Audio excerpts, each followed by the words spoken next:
What's going on, Rogue Nation? Ryan's not going to be here tonight. Ryan's got some things to do with his family and his daughter, so he's going to go do that, be the dad that he is, and we're going to handle this tonight here on the RGR Football Channel. We're going to talk about Chris Jones, the big news that dropped yesterday. We don't have the finalized details, but we know that the deal is going to be about 5 years, $160 million-ish dollars, with around $95 million of that guaranteed. Now, Chris Clark did a fantastic job breaking it down over on the Locked On Chiefs bonus episode. It's about 8 minutes long. So for the full definition of the escrow stuff that they're going to have to do with the money, so basically all of that will be you can go check that out, or you can ask him on Twitter. I'm going to get into more of what this means for the Chiefs, what we're looking for when the contracts actually come out and everything like that. And by the way, I am not Ryan Tracy. I did not change that. That is on me. That is my fault. I don't have one just for myself. So we'll just put this over here. I'm this one. This is Daniel Harms. You guys can follow me on Twitter at InHarmsWay19. That's how we roll over here. And thank y'all for being with us tonight. How excited are you guys to have Chris Jones back for another at least 3 years? Let's go ahead and put them in the comments, and I want to see what you guys think. Are you excited? How do you feel about the contract itself? Because from what I understand, what I gather is that in order for him to have the entire $95 million guaranteed, that comes about in March 2025. So basically, it's just this year, okay, you're going to play, Chris, and then next year, the entirety of your contract is going to get verified and going to get all the way put into. So, yeah, no big deal. And the reason that this is a little bit different from Aaron Donald's deal is because he signed the 3-year, $95 million contract. They had 2 void years on the end of it. So it is a little bit different in the sense that his average might get bumped up because of the differences of the years, and now the contract will be worth up to $160-ish million, and that does change some things for what the Chiefs, are going to do. Is this going to be a full 5-year contract? I'm not sold on that myself, but we'll see what the details are and how this plays out for them specifically. So tonight, I'm going to still take some of you guys' questions, of course. We're going to answer some of those. We're going to talk about how this is going to end up affecting their free agency, their draft, things like that, because it's going to impact that as well. I don't think we're going to see the first year number as low as people are expecting, specifically because there's a lot more things to happen down the road. And next year, they could be looking to sign someone else or create or give more money. They're going to have to do that as well with Creed Humphrey, Nick Bolton, other players coming up. So there's always going to be some differences in what they can do with their money now. They don't necessarily have to make it very low this year for the cap hit. You might be able to get away with making it a bit more expensive. For example, Aaron Donald's cap hit, his first year of his contract was $27 million, then to 26, and then to 34 in 2024. So that might be something close to what they're looking at and what would make a lot of sense for them. And then everything after that is just kind of guessing at this point. When the final details come out, we will know how it will be structured and how the Chiefs have the get out. But I would imagine there's a potential out after year 3 that changes some things for what the Chiefs can do. So go ahead, you guys. Make sure if you're asking questions, put those question marks in front of them. And like I said, this helps the Chiefs not have to worry so much about defensive tackle, specifically from a pass rush perspective. Now, there's always ways to get more pass rush in the draft through free agency, but I think that this is a really good idea for them to help, because now you don't have to worry about kicking, Charles Menahue when he comes back from being hurt back inside. You can keep him on the edge. So that maintains your pass rush lanes a little bit better. Now, obviously, he's going to be injured until about December-ish time frame, right before the postseason. So just kind of keep that in the back of your mind a little bit, and we'll get into it. So For the other defensive tackle possibilities, there's Neil Farrell, Isaiah Buggs. I think they're going to probably try to bring back Tershawn Wharton. Would not shock me. I think Malik Herring is going to be another guy that plays like Mike Dana did, outside, inside. They'll probably try to bring Mike Dana back. But at the end of the day, we know that Chris Jones is the closer, and he's going to get paid for sack numbers and postseason production. And at the end of the day, I'm perfectly okay with that. Happy to have him back for the next at least 3 years. We'll find out whatever happens after that. So welcome in. What's going on, Brenda? Nice to see all the regulars in here. Terry, nice to see you. Ocean, Ryan, we'll let you know about the email. I'm not entirely sure because I don't have access to his email, but great seeing you, Jeremy, and a couple of, like I said, Terry and some other familiar faces in here. So let me just kind of sweep quickly through the comments and see what we have question-wise. And I'm going to do my best to keep up with everybody and answer some of these questions, specifically when it comes to free agent stuff. And we'll get into the draft as well, because, obviously the draft is right now. It's the big thing happening right now. What's going on, Daryl? Nice to see you in here. All right.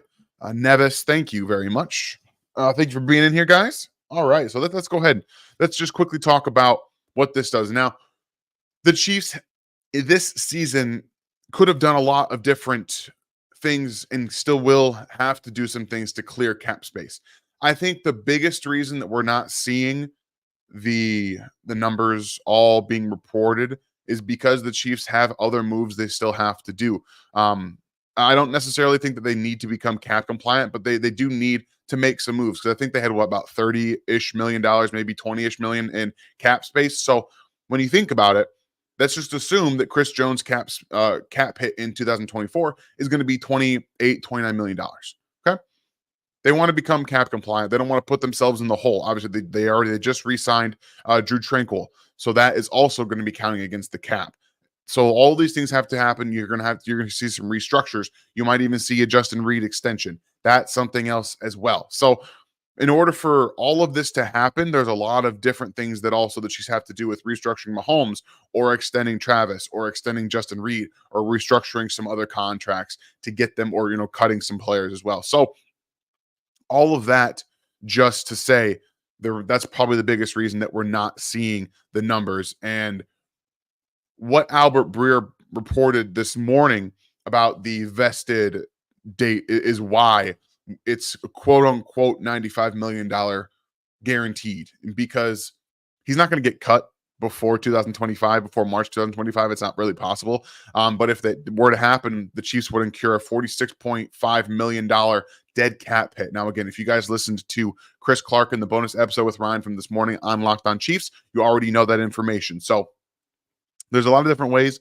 that the Chiefs will be able to become cap compliant. And again, they can free up roughly $50 million in cap space, or close to $40 million in cap space, with some cuts like they did with, MVS and restructures and stuff like that. So all of that to say, there's definitely going to be some moves made when the legal tampering period opens tomorrow. And that should be a lot of fun for us. So I'm very excited for what Chris Jones is going to continue to do, because I do believe you have to pay rare. Chris Jones is rare, and I'm not entirely sure where the idea from some of Kansas City Twitter came from that he's not a rare player, or that he's not Aaron Donald. He's not what Aaron Donald was at his peak, but I think he's better than what Aaron Donald is now. And at the end of the day, he's winning Super Bowls, and he's creating problems, and he allowed the Chiefs to win another Super Bowl this past season. So when you got 3 rings and now you're going for a three-peat, what is the straw? You have to think to yourself, what's the straw that stirs the drink? As much as we love L'Jarius Sneed, and we're going to talk about L'Jarius here in a little bit, as much as we love him, Chris Jones is the straw that stirs the drink, because of how he impacts the secondary. You don't have to have perfect, everyone in the right position secondary play on every single play if you have a Chris Jones, and if you create those double teams and triple teams to Chris Jones and create one-on-ones for everybody else. It's different. He's a rare type of player who also creates mismatches on the outside. That is the one thing that Aaron Donald does not do. He doesn't go to the outside and rush from there in one-on-one situations to get sacks against Joe Burrow in the AFC Championship game. He doesn't do that. He creates havoc from the interior. Chris does that as well, but he also now kicks out to the outside when they want to create some mismatches. So I'm totally okay with him getting paid. I'm happy he's in Kansas City. Yes, it's a lot of money, and I believe he's going to be worth every single penny of that. So I already see a lot of questions about Sneed. We will be talking about Sneed, guys. Don't worry. I promise you we will get to that for sure. But in the meantime, let's go ahead and start with some of these questions. I'm going to actually, I want to run through the L'Jarius Sneed stuff. So if you guys have your questions about L'Jarius Sneed, if I've already starred them, I'm going to go through and unclick them because we're going to talk about him right now. So I want to make sure that I'm not going to go through every single L'Jarius Sneed question, so we can kind of get that out of the way in the forefront here, because this is the next part of that, right? Like L'Jarius Sneed makes an impact to what happens here. So L'Jarius Sneed was tagged. It's $19.5 million for him. And again, we're going to assume that his cap hit, along with Chris Jones's cap hit, is going to be a lot of money. I don't see the Chiefs paying them both that much. Now, obviously, they got more money than they expected to get in the cap space this year. So structure wise, again, we'll find out for Chris Jones, all that stuff. But for me, it was never both. We'll find out. The Chiefs, they could blow me away, and they could just completely go all the way the opposite direction and bring them both back. I don't personally believe it's going to happen. And you also have to remember, as well as L'Jarius Sneed played, that was the best year that he played in the NFL. And now he's 27 years old, and he's going to get his first big contract. The reason that Chris Jones was the go-to guy, was the priority over L'Jarius Sneed, is because Chris has had a second contract. He's gotten better every single year in terms of being everything that they do, being everything they are on the defensive side, and continuously getting better. So there's that to consider. And there's also the consideration that L'Jarius Sneed might not play at that level again. That has to be taken into consideration. If there's going to be a team that offers you a 30s pick in the second round around that time for L'Jarius Sneed, that also has to, pay him that money. That comes into consideration as well. So all of that being said, I do think he's going to get traded, and the Chiefs will probably get, a second round pick for that. I don't think they're going to get a first. I know I've seen some things about him getting a first round pick back. I don't think that's going to happen. So you win some, you lose some. In when you draft well and you get good young players, you're going to be able to re-sign some of them, and you're not going to be able to re-sign all of them. And I think, unfortunately for L'Jarius Sneed, he will not be in Kansas City going forward, but I wish him the best. And hopefully the Chiefs get a 30, 40-ish pick for L'Jarius, and they're able to draft either a defensive lineman, a defensive end, a cornerback that really opens up what they can do. So my opinion, but we'll see what happens. They've been drafting well at cornerback, and remember that Najee Johnson was also on pace to be a starter in those nickel sets. So that is something to look for, but it also means that corner becomes more of a problem and becomes more of a priority in the draft or / free agency if L'Jarius Sneed's no longer there. So that's what I've got about L'Jarius Sneed. I would love him to be back in Kansas City. Don't get me wrong. He's deserved of every single penny that he gets because of his play, how he's gotten better every single year he's been in the NFL. More power to him. Go get your money if it's not in Kansas City. I hope nothing for the best. So at this time, we'll open the floor. We'll talk about some of these questions you guys have. Again, thank you for the long-windedness, and appreciate you guys being patient with me through there. So let's go ahead and talk. And again, if you guys want, yes, I know Dr. Durden, they can still pay him. It's not about they can. That's not what it's about. It's about everything else. So again, the reason they traded Tyreek Hill when he wanted as much money as he did. That's all it is. It's not about if they can. You have to sacrifice some. And when you give Chris Jones this big amount of money, now you have to move off and pivot a little bit. So I don't think they're going to. I would love it if they did. I just don't see it. Uh, PM 15 to go. Thank you for your question. Dan Ryan said on Locked On that he doesn't think Xavier Worthy has the deceleration and lateral agility that Tyreek had. Do you agree? Well, yeah, considering that Tyreek Hill is one of the greatest athletes, if not the greatest athlete all time to play in the NFL. Yeah, I don't disagree with that at all. But he's not a bad lateral player or deceleration. I think he's actually an elite deceleration player and a good lateral a good lateral player. So all that being said is that he does have some deficiencies to his game. I don't think that there's any perfect receiver outside of maybe Marvin Harrison Jr. I think he might be great at everything. Everyone else does have some of the things to work on, but um, at this point, he does more than just run fast. I'll just say that. Appreciate it, man. And Jonathan, thank you for your question. What are your thoughts on Carter, the defensive lineman from Duke, one of my favorites? I'll actually give you guys a little bit of insight on him real quick. With our 90s pick, and if we restructure Mahomes and save money there and trade Sneed, do you see Kinsey going after a potential free agent wide receiver? So we did kind of already, address the Jerry Sneed stuff. So Dwayne Carter is currently my defensive tackle too, right after Byron Young. Not Byron Murphy, excuse me.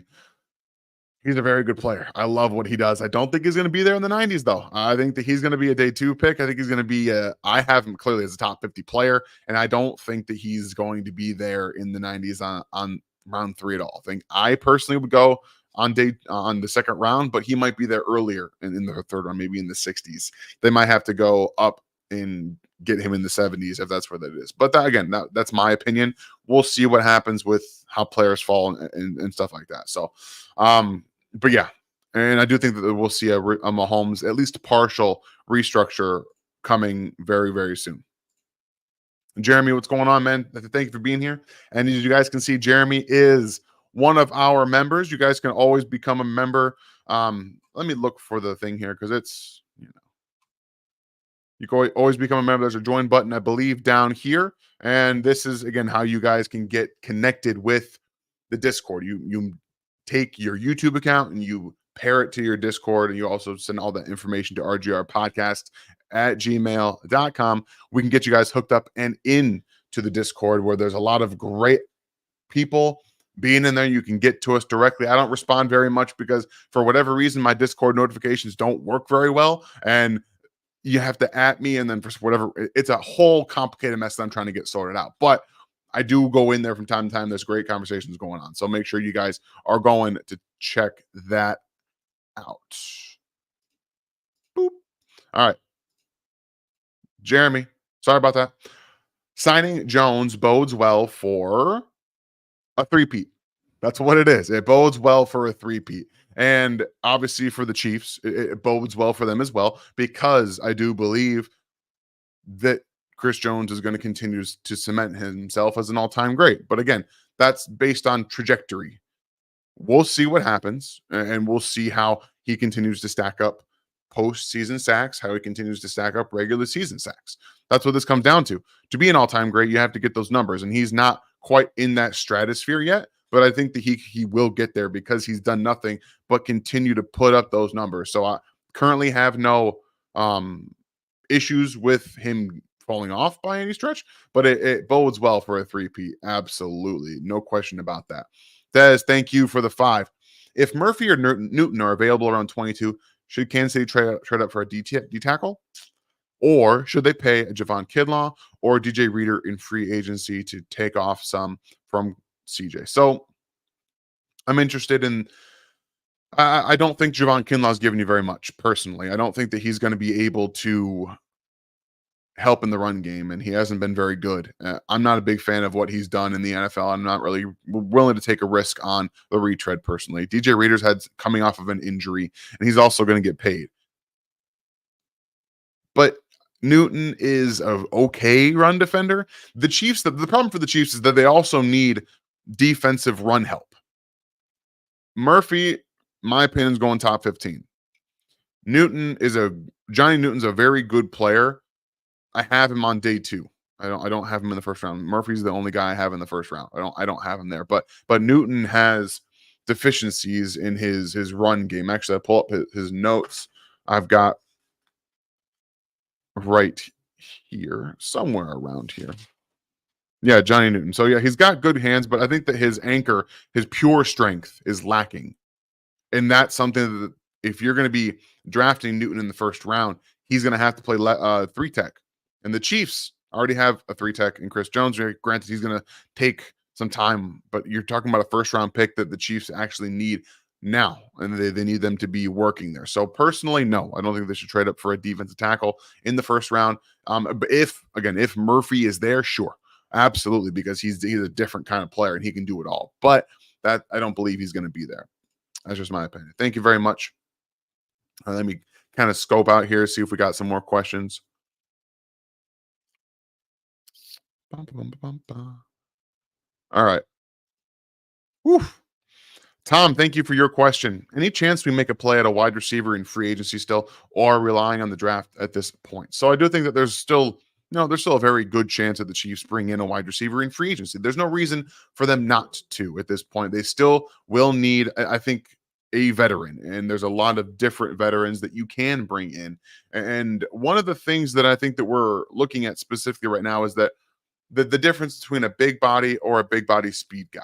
And I think that they want another player like what Demarcus Robinson brought, a good run blocker, but also was able to find space post snap and be able to do some of the things that Patrick Mahomes likes after the play breaks down.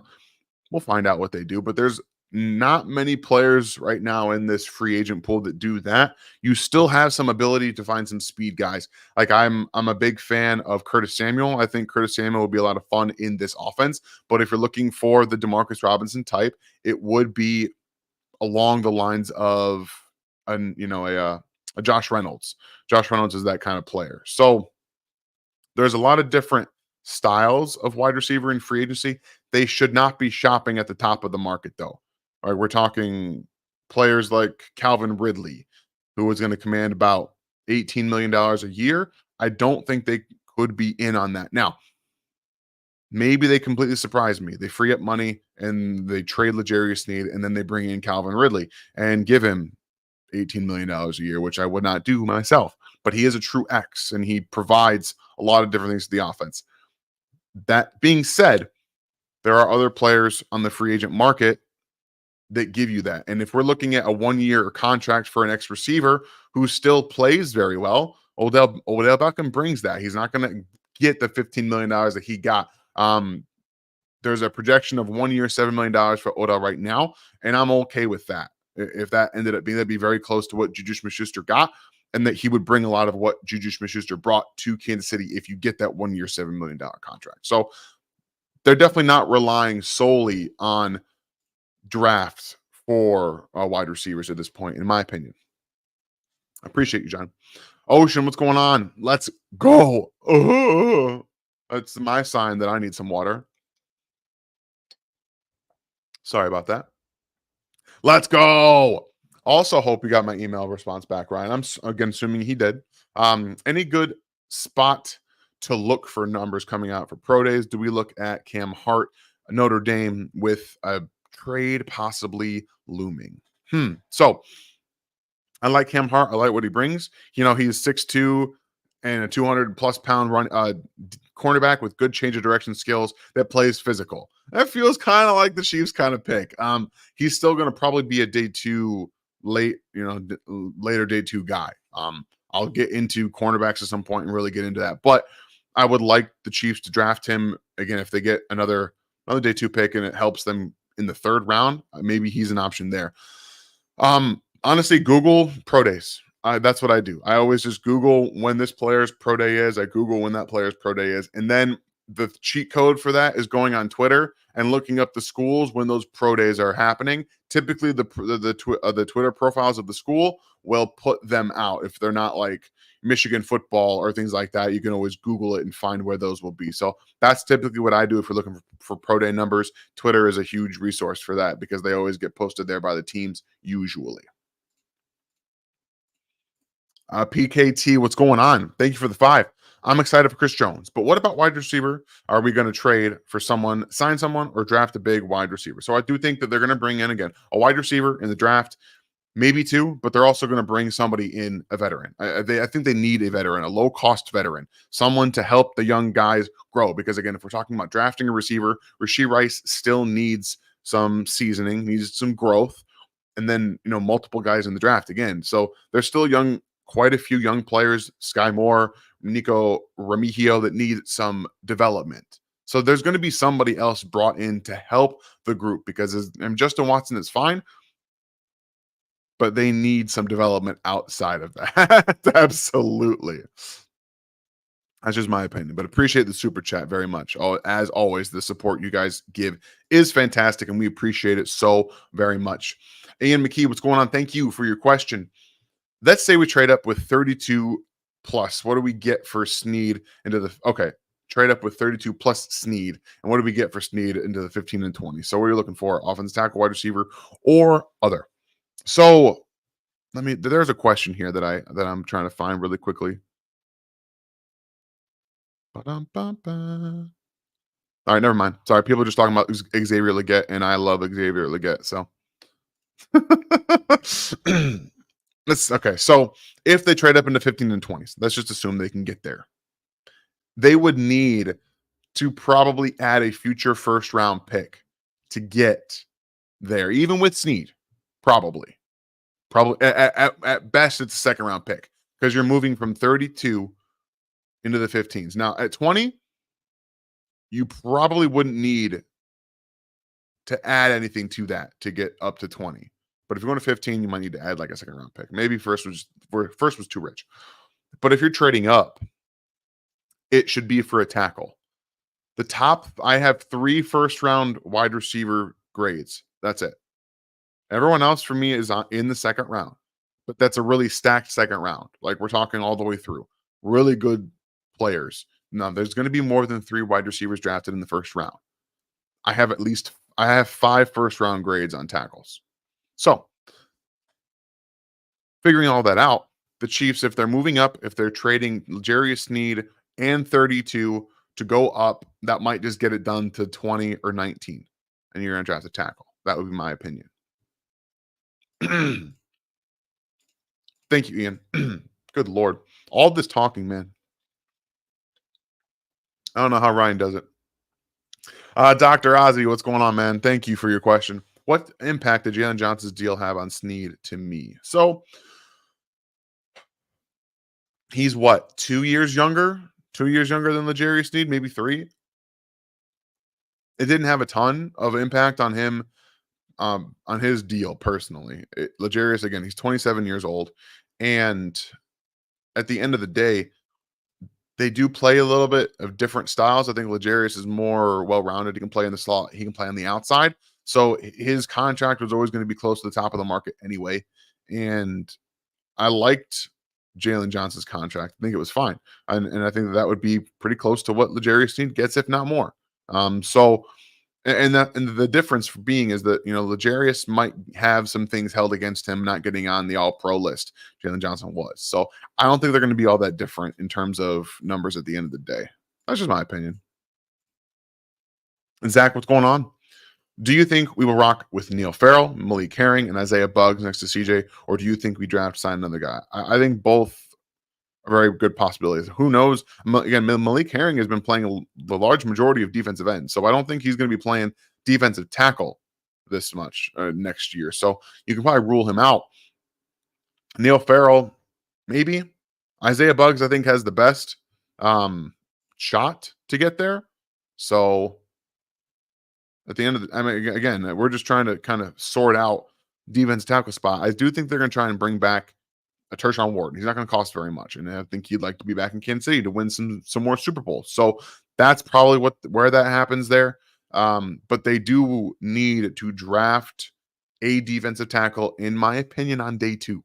I think that becomes, especially if you get another second round pick or second round, maybe a couple of 3s from another team for L'Jarius Sneed, that helps you fill that out. So I would love to see them take another defense tackle on day 2. After day 2 starts to get rough at defensive tackle. Zen Charlie, what's going on?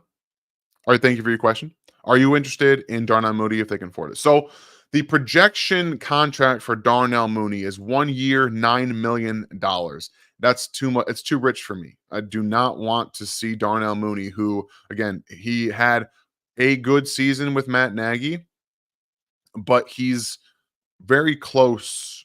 He's a little bit better MVS. He's going to catch the ball a little bit better, but he's a vertical receiver. And 1 year, $9 million is too much. I'm talking about 1.7, 1.6. That's all. That's all I can. That's all I want to pay these guys that aren't very good, that are speed guys or just you know vertical players like Gabe Davis, who's going to get $12 million on the open market. So, man, it's tough because I can't. I just cannot. I don't like. I just don't like Donald Mooney anymore. I don't know. Maybe after the injury, something happened. So I'm not a big Mooney fan myself. All right, just answered that question. Whoops. All right, I'm gonna go a little bit faster here. Bretto, thank you for your question. If we can't re-sign Sneed, do you try to replace him as a product 1-for-1 or production 1-for-1, or strengthen another area to balance losing him?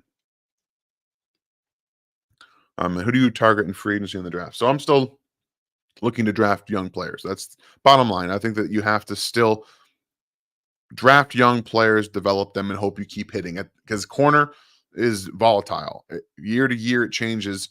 Good players stay good. Elite players can go back and forth. And I'm sorry, good players can go back and forth. Elite players typically play at that level for a while, but I'm a little more worried about the volatility at the top end. So I'm looking to always draft cornerbacks and develop them as best you can. And talent at the end of the day overrides throwing darts on day 3. L'Jarius Sneed would have been a second round pick, like we've talked about, had he not played safety his last year. That would have been what happened. So he was a day 2 caliber player that got selected in round 4 because of him playing safety his last year. Took people off the board, off their minds, out of sight, out of mind, kind of thing. And then you have a first round pick in Trent McDuffie. I like the players the Chiefs have, but I don't think there's a ton of upside for those corners. So you have to keep doing that. Um, I'm not really looking. I have not looked at this market for corners. Let me look really quickly. All right, that's all the way at the bottom. That's not what I want.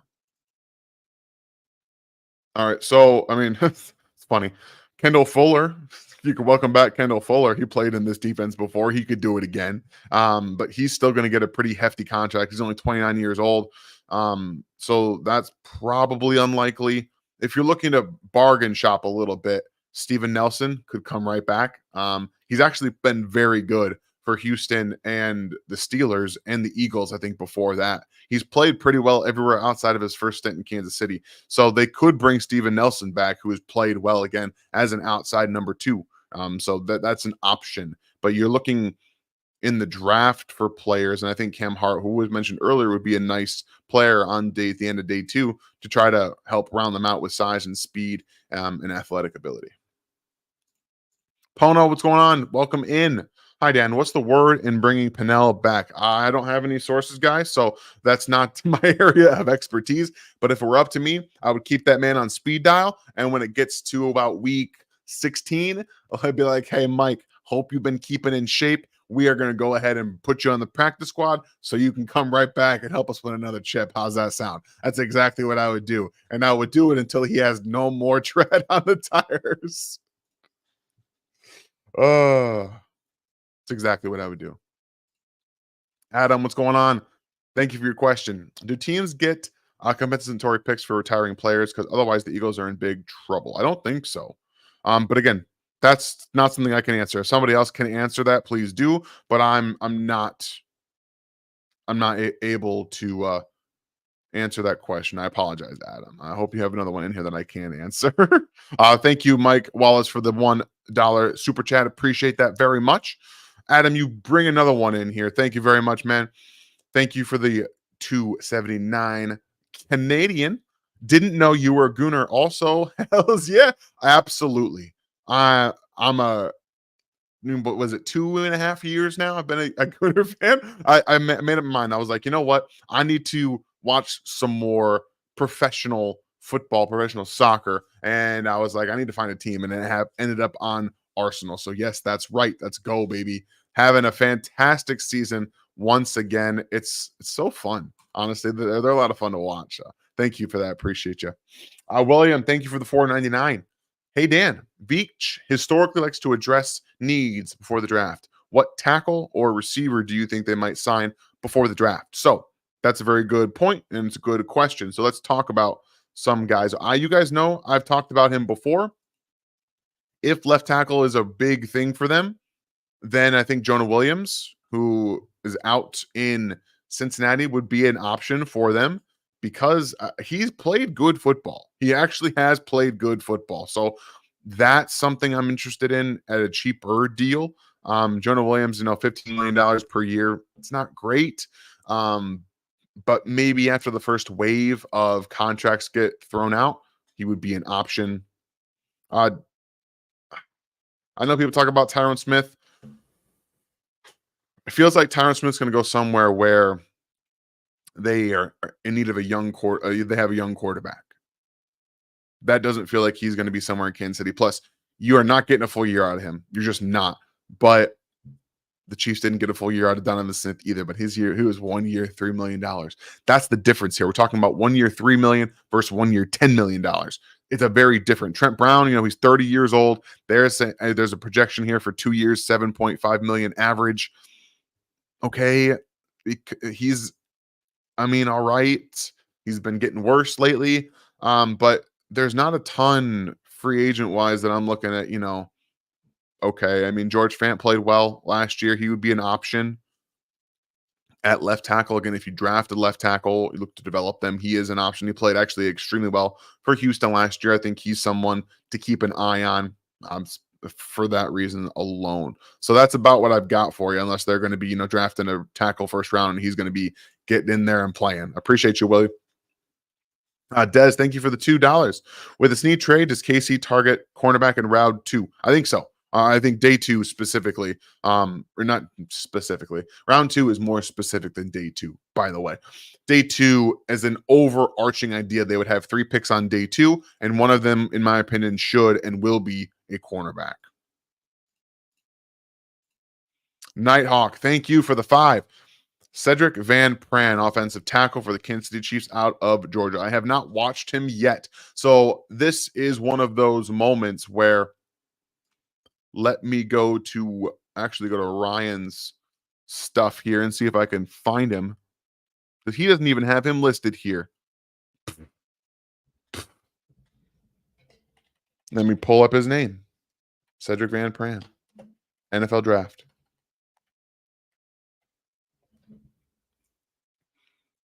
Bada bing. Did he do anything at the combine? Yes, he did. Okay. I was like, let me pull up his numbers. I can get a better idea. I'll get something here for you. I can promise you that much. All right. So we've got a 6'4", 298 pound, a little light, and short arms. Wait. We have Cedric Van Pran listed here as a center, Nighthawk. With 31 and 3/8 inch arms, the Chiefs will not be selecting him as a tackle. I can promise you that much. They do have those benchmarks for a reason, and they don't take those lightly. So I'm sorry to burst your bubble here, but I don't think that's going to happen, Knight. I apologize. Thank you very much for the support, though. Red Royce, how you doing? How great has it been to think we haven't had a true number 1 pick in 7 years and doing what we have done? That's what happens when you have a great organization. Yes, they take some swings. They miss sometimes. Some of their contracts they hand out aren't always viewed in the best light, and they don't end up always working out. And you can make those swings when you have Patrick Mahomes and Andy Reid and Travis Kelce and now Chris Jones. This team is built to win Super Bowls. Bask in it, y'all. They're gonna take swings and they're gonna miss sometimes. You're not always gonna hit a home run when you swing 100 miles an hour trying to hit every single pitch coming across the plate. But every once in a while, they're gonna have multiple picks that come in and just You get you a single, get you a double. You get into a home run category every now and then, but at the end of the day, they have the lights out pitcher in Patrick Mahomes. They have the closer in Chris Jones. So that's what happens. And it's a great organizational win. They found the recipe for success. And it's hard to find that recipe. So it doesn't always work. I appreciate you, Red. Des, thank you again for the $2. Thoughts on trading for Gallup or Deontay? Yeah, Michael Gallup is toast. Michael Gallup has not been a good player since he got injured. Honestly, I was never in on Michael Gallup to begin with. I've never really liked him. So that's me. No thanks. He's going to get released, and I still wouldn't bring him in. Deontay Johnson would be great, but we're talking about, again, he's going to get a good amount of salary. He's going to be paid well because he's still a very good player, and I love what he does. He still plays outside, still plays inside. He offers that positional versatility that Andy Reid likes, and I think that he finally started to score touchdowns again. So that would be very welcome to have in Kansas City, but all about the cost for the trade. That's really all it is. Excuse me. Just gonna scroll over here. Don't mind me. I'm making sure I'm not missing anything. I'll quickly answer that one. All right, Ian, thank you very much for your question. Sup, Dan? I heard Coach Reed had a talk with our guy, Bucky Irving. Do you think we could get him in the third or fourth or even lower possibly? Yeah, I think that he's going to be available midday 3. Fifth round pick, most likely. But yeah, especially because I don't think he tested very well. And he didn't look as smooth on field drills as I expected him to either. But his contract, excuse me, his skill set's very good. I still like him as a player. Between the tackles, explosive, lower half explosion, speed. I know he didn't test like a blazer, but I've got no problems with that at all. And on late day, mid day 3, they have 2 fifth-round picks now. One of them could be, but they don't have a 6th or a 7th, so just watch out for that. DC Jayhawk, what's going on? Thank you for your question. If we get a top 50 for Sneed, I think best player available at 32, or trade up in the works for round 1. I'm with you there. It would be wide receiver still around or remaining second round pick. Thoughts? Sure. I'm all in. I still think that, yeah, that makes a lot of sense. Best player available, but at the end of the day, we know Marxist. I understand that you're not a Worthy fan. We get it. You've said it a bunch of times in here. We really understand at this point. Not everyone's going to be. That's okay. We all have differing opinions. Some people like them, some people don't. At 32, I'd be totally okay with the trade down. If they stay there, that's cool too. Acquire some more draft capital. You guys know I like Xavier Withers. So and the Chiefs have met with him formally. So we'll see what happens there. But yeah, I like the idea there, Jayhawk. Whoop. The Arrow podcast. Thank you. You think Xavier Worthy, due to his 40 time, goes in the first round? Yes, I do think he's going to go in the first round, but I don't think it's just because his 40 time. And he's a good athlete. He showed that with lower half explosion and his other jump. I forget what they call it. You guys know it's the long jump. I'm just gonna say the long jump. But yeah, I think he's a good athlete, and his tape shows that he's more than just a speed guy. He can make guys miss. He finishes through contact. He has good manipulation skills. So yeah, I think he's gonna go in the first round. The 40 time obviously bumps him up on a lot of teams' board as well. We saw that with Henry Ruggs and John Ross. There's countless players that got bumped up. He's just a better wide receiver than all of those guys, in my opinion. PKT, thank you very much. Could we sign Bryce Huff for the $2 donation? So let me look at Bryce Huff's projection here, because he's, in my opinion, strictly a third down player, like a situational pass rusher. And the Chiefs typically don't bring those types of players in unless they think they can be developed into more. So let me quickly look at this. So he's projected. Now this is a projection. It's not what's going to happen, but Brad Spielberger works at PFF, does a very good job. Yes, broad jump. Sorry, PTK or PKT. It's the broad jump. I always do that. I always do that. Thank you for the filling me up in on that. Bryce Huff is, Brad Spielberger does a good job at PFF of projecting these contracts, and he's estimating 3 years, 16 and a half million dollars per year. So that's probably a no for the Chiefs at defensive end, where they have sunk 2 first round draft picks. Yes, 32 is essentially a second round pick, but they have sunk 2 first round picks there. They brought in an expensive ish defensive end who is hurt now. They might bring in Mike Dana. So I don't think so. I don't think that's in the books for them this year. Soccer Stark, thank you. Where does Leggett project in the NFL? Is he a big slot or a true X? Feels like a semi-redundant yak player with Rasheed. And that's a little bit of the thing here is, how is Rasheed's role going to grow? Is it going to grow? Is it going to be the same? Things change. There are problems with Legett's getting off a press, getting open against man coverage. Those things are there. They're in his game, and obviously he's still learning, and there's a lot to go into the things that he's went through in college, and losing his parents and the COVID year. No excuses, because people learn at different rates, but Leggett does project as an AJ Brown type of player if he gets to his ceiling. Now that's, again, getting to his ceiling. He can be used that way. I think right now he's closer to a Deebo Samuel. And I think that Deebo and AJ Brown aren't that far apart, but AJ Brown continued to ascend where Deebo was the same.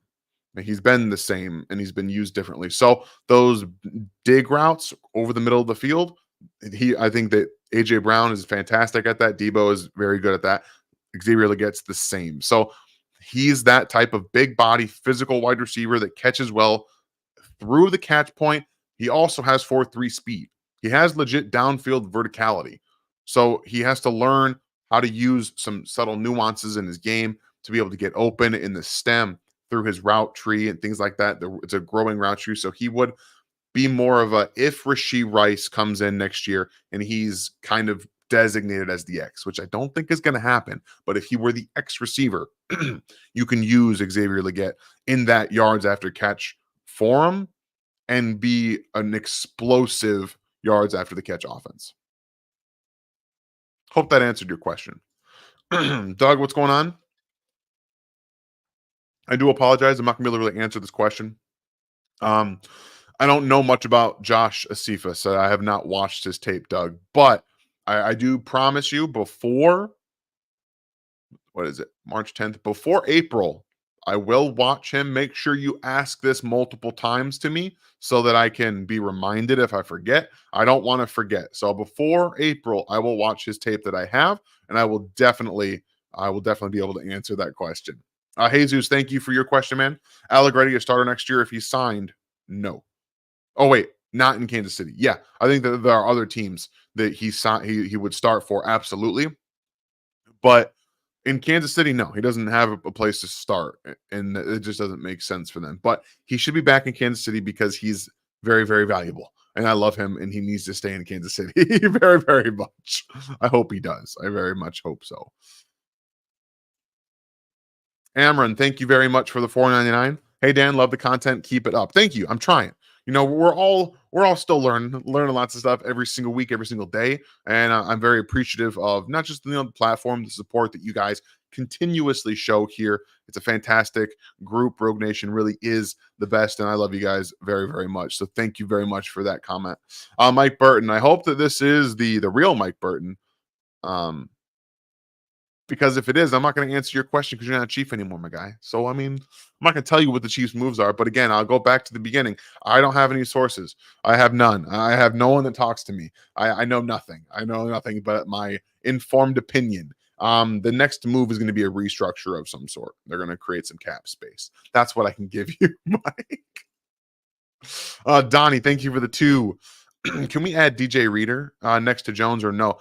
You could. It's not impossible. For me, the problem becomes the age. Let me look him up real quick. By the way, this will be the final call for super chats. I'm getting close to the end of the questions that I am going to answer because we still have the Q&A tomorrow night to answer some more questions and things like that. But make sure you guys are tuning into that tomorrow. And if you have the need an answer, a question that needs to be answered right now, make sure you get it in as a super chat so that I can do that for you. Now, defensive tackles, interior defenders. We've got DJ Reader, who is 29 years old. And his projected contract is $15.25 million on average. So we're looking at 3 years, close to $45 million, which would be a tough ask for the Chiefs right now. I don't think that they can make that kind of commitment to a player next to Chris Jones. It's a lot of money to sink into defensive tackle when you also are going to have, I think, after this next year, they're going to be able to re-sign George Karlaftis. They've already got Charles Omenihu with a in the double-digit million-dollar investment. So I don't think that makes any fiscal sense for them specifically. But thank you for the $2, man. Phil, thank you for the $1.99 there. If you have a question, Phil, make sure to put it in the chat here so I can answer it. I'll look through real quickly to see if you have one in here. But I would I'm always willing to answer some questions for you guys. And yes, ask it every week, Doug. That is very, very true, Jeremy. All right. So that's going to be all we got for tonight, guys. And Hugh,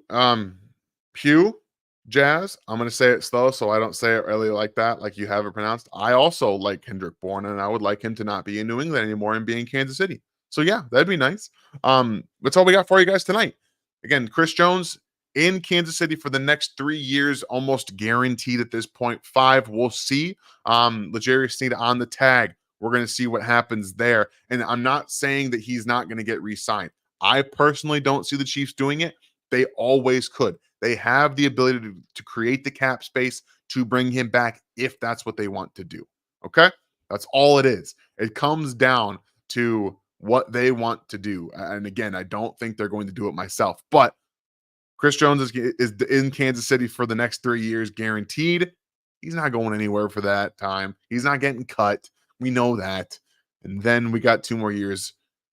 That's a big old contract. And Chris Jones, again, I know that there's going to be some talk in his 30s. It's tough to negotiate, but you pay rare. And I'm always going to be down with paying rare guys. So this is going to be a lot of fun to see what happens as the legal tampering period opens tomorrow. Ryan and I will have you guys covered and the Q&A on Monday night because it opens around noon, if I'm not mistaken. So there could be some moves that happen, and we'll be talking about everything that opens up on Monday, and we'll keep you covered as we can as free agency gets into the teeth of it. And then we'll continue to talk about the draft, and you guys can make sure you have a good Sunday evening. 500 plus of you here with me on a Sunday. That's awesome. Thank you guys so much for being here and supporting me, getting me through this solo show.